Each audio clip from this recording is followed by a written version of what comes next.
and positive emotions. Work idea. In order to get in touch with higher centers, it is necessary to destroy all negative emotions. Negative emotions shut the door, as it were, to these higher centers. Commentary. If we knew what we lost by continually enjoying negative emotions, we should be horrified.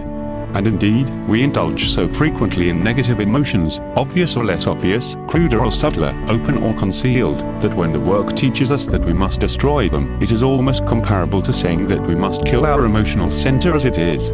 But as this is impossible, we are told that we must purify the emotions.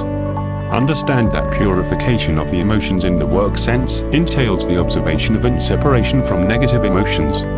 It is part of the necessary daily work on oneself that is, the first line of work. It is not something you do for a day or so, and then imagine you know all about that, but something you have to do all your life at least until right crystallization can occur. As we are, if there were a sudden, powerful influx of the intense high-voltage forces from higher centers, the result would be a crystallization of our state of being just as it is now. This would be a hopeless situation. Imagine yourself, as you are, fixed like a photographic film or plate when put in the hypo-fixing bath. Nothing could be changed. The interplay between higher centers and their transforming forces and our present state is therefore very wonderfully and mercifully adjusted. A man is not allowed to perceive inwardly and understand more than he can bear usefully. He is, as it were, gradually led to see, after a time, a little more about his state, his level of being, and why he should not behave or talk as he does in his mechanical state. If he could be transformed into a new being by the high voltages of higher centers, then the whole plot and plan of creating man as a self-developing organism would be rendered null nothing. Here comes in a source of much negative thinking, namely, why, if there is a God or a conscious circle of humanity, are we not helped straight away? Come, let us be patient with our tiny minds that get everything wrong. The reason why we cannot be changed into marvelous beings is that we have to earn it. Here is a person full of negative emotions. He complains about everything and turns every event into a source of being negative. He argues, if there is a God, why does he not make everything lovely and satisfactory to me? What is the answer? This person has got to work on himself. Why? Because he was created a self-developing organism and the events of life were given to him to develop himself.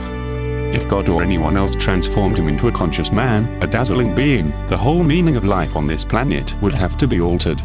In fact, the whole of the ray of creation and all its increasing laws would have to be annihilated. Now understand, we are born as self-developing organisms as an experiment from the laboratory of the sun. The work says that if this recent experiment is a failure, man will be swept away, made very small, like ants or bees, and another experiment in a self-developing organism made on Earth. In this connection, this deep source of negative emotion, there is the usual remark, if there is a God, why does he let things happen like war, etc.?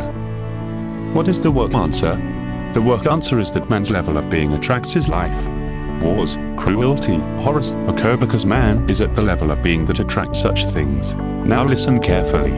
It is man and his level of being that is the cause of all such things, and as long as man does not try to awaken and develop himself, such things will continue inevitably. I mean, man will attract them. We are made of self-developing organisms, that is, we can work on ourselves, and we can change our being individually. If we all changed, wars would cease. Study your being. You will find that it is governed by negative emotions in the long run. As long as that is the case, you cannot receive help from a higher level, that is, from higher centers. If we are created as self-developing organisms and make no attempt to use this freedom, why blame God for not interfering?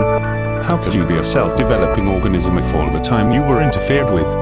You see, therefore, that in the purification of the emotional center, which is necessary for contact with higher centers which represent in us the conscious circle of humanity, and seek continually to help us, if we could only listen, we must get a right form of thinking, a right mental idea, and so a right attitude as to why things are as they are on this earth. The chief, when once asked if wars could be stopped, said, yes. But man must change himself so that certain vibrations do not make him violent. Wars are not caused by man. The sources are extraterrestrial, such as two planets crossing each other and causing a tension, a certain vibration. Mechanical mankind translates this vibration into violent emotions, and so war results. If man became more conscious, he might, instead, receive energy in the form of increased consciousness from these vibrations. Now, to return briefly to the title of this note, namely, negative and positive emotions. All positive emotions come from higher centers, and that is why we have to work on negative emotions. Their quality is such that they have no opposite in them. That is, their third force, or, as the Gospels say, Holy Spirit. They are yes and no, not yes or no.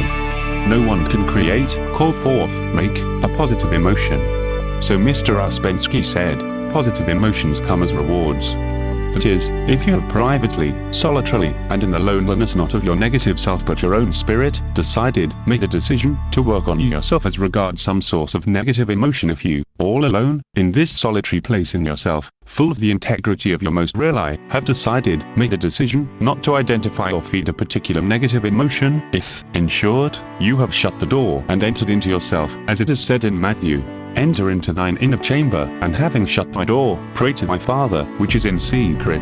Then, your Father, which seeth in secret, will reward you. Verse 6. What is the reward? You will taste positive emotion for a brief moment, something blessed that is, filled with such bliss that nothing of human love-hate emotions can be compared with it.